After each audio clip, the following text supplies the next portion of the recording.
Hi friends, welcome to SK's kitchens. ఈరోజు మనం dark చాక్లెట్తో fudge ఎలా ప్రిపేర్ చేసుకోవాలో చూద్దాం. దానికోసం ముందుగా స్టవ్ వెలిగించి ఒక కడాయి పెట్టుకున్నాను. ఇప్పుడు ఇందులో 10 నుండి 15 గ్రాముల బటర్ వేసుకోవాలి.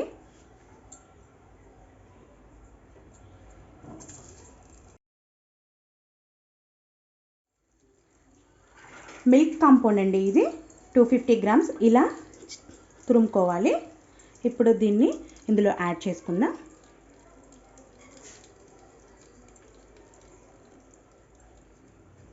ఇప్పుడు ఇదంతా ఇలా మిక్స్ చేసుకుందాం.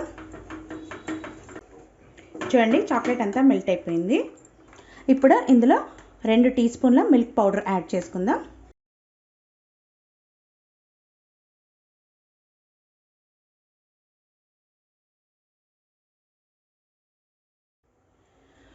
Four 5 teaspoons Milkmaid add చేసుకోవాలి.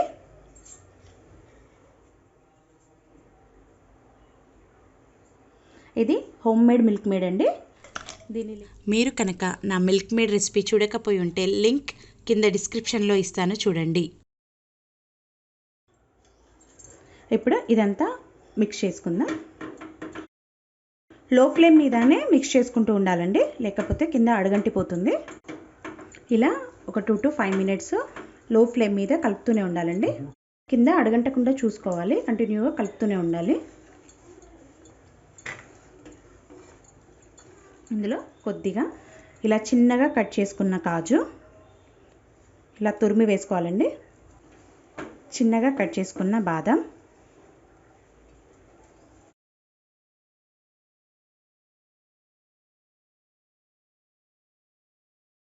ఇప్పుడు మనకి ఈ కన్సిస్టెన్సీలో రావాలండి. ఇప్పుడు స్టవ్ ఆఫ్ చేసుకొని ఇలా ఒక స్క్వేర్ టైప్ బాక్స్లో సిల్వర్ ఫాయిల్ పేపర్ని వ్రాప్ చేసి పెట్టుకున్నాను. ఇప్పుడు దీన్ని మనం ప్రిపేర్ చేసుకున్న ఈ మౌల్డ్లోకి వేసుకుందాం.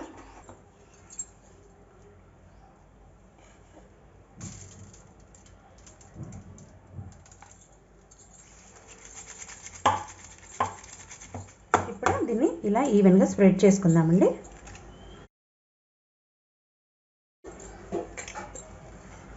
కొద్దిగా పైనుండి కాజు ఇలా సన్నగా కట్ చేసి వేసుకుంటే మనం తినేటప్పుడు బాగుంటుందండి.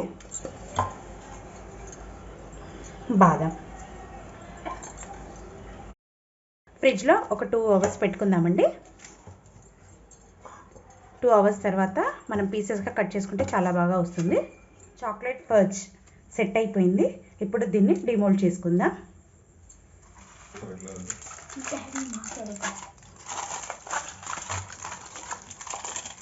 చూడండి, చాలా బాగా వచ్చింది. ఇప్పుడు దీన్ని పీసెస్గా కట్ చేసుకుందాం.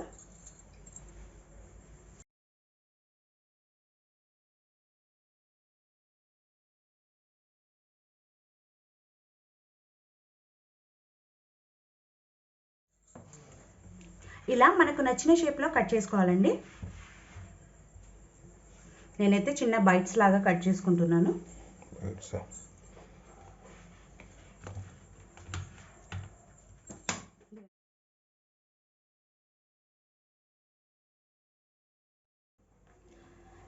ఎంతో టేస్టీగా ఉండే చాక్లెట్ ఫడ్జ్ రెడీ అయిపోయిందండి.